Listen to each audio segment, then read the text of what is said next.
It's 1932 in Australia and you've just gotten done with your shift at the fruit packing factory. You're exhausted and hungry, so you head to the local pub for a nice cold glass of beer. But as you step outside, you hear a loud commotion. You run for cover as one of the birds swoops down to try and grab you in its powerful beak. What do? They were aggressive, intelligent, and just plain mean. To top it all off, the Emus seemed to be mocking them. The Emus continued to attack the farmers and their crops, and the government had to call in reinforcements. They may have lost the battle, but they won the war. So if you're ever in Western Australia, be careful. You never know when the Emus might strike back. And remember, don't go into the water if you can't swim because Emus are everywhere. Thanks for watching. More soldiers were sent in to fight the Emus, but they too were quickly overwhelmed. The Emus were just too much for them. They were too strong, too smart, and too mean. Eventually, the government had to call in the big guns. Literally, they brought into airplanes to drop bombs on the Emus. The Emus were taken by surprise and were quickly decimated in the end. The government spent a total of £4,800, or the modern-day equivalent of over $100,000 trying to stop these pesky birds.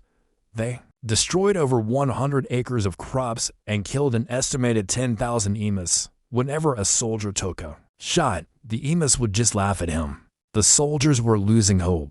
They didn't know if they would ever be able to stop the Emus. Just when things couldn't get any worse, the Emus attacked in full force. The soldiers were caught off guard and were quickly overwhelmed. They ran for their lives as the Emus chased after them. The birds pecked and stabbed at the soldiers, and some of them were even bitten by Emus. One soldier was bitten on the backside by an emu, and another had his webbing torn off his ankle by the sharp beak of an emu. It was a full-blown war, and the soldiers were losing. Hi, and welcome to this channel.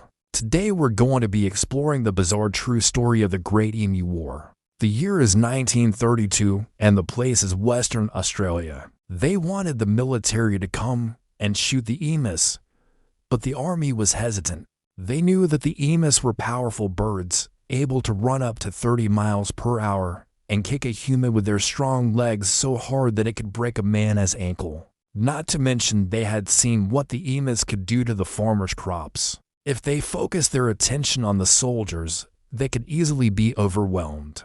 But with no other options, the army was called in. For several months, the local farmers have been complaining about the huge flocks of Emus that have been destroying their crops.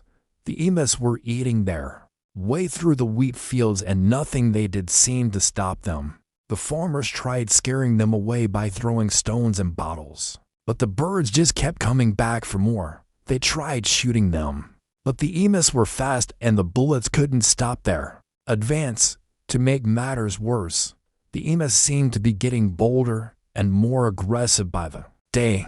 They would attack the farmers and their dogs and even their cars. The situation was becoming increasingly desperate, so the farmers turned to the government for help. At first, the soldiers didn't know what to do. They tried using Lewis guns, but the thick feathers on the Emus made them almost impossible to hit. The Emus would just shake off the bullets and keep coming forward. As the soldiers fired into the emu ranks, the birds split up into smaller groups, making the shooting even more difficult. Then one of the soldiers had an idea. He told his comrades to aim for the legs of the Emus. This seemed to work at first, but the Emus quickly adapted and began to protect their wounded by forming a circle around the injured bird. No matter how many times the soldiers tried to break through the emu ranks, they always managed to regroup and reform their defensive circle. As the days passed, the soldiers became more and more frustrated. They had never fought anything like this before. These birds were unlike anything they had ever seen. After 3 days of fighting, the soldiers had had enough. They retreated and the Emus won. But the war wasn't over yet. But maybe the most surprising part of the story is that after all this, the Emus are still there. Subscribe for more strange, soothing stories from the past. Comment where you're watching from, and thanks for watching. See you in next video.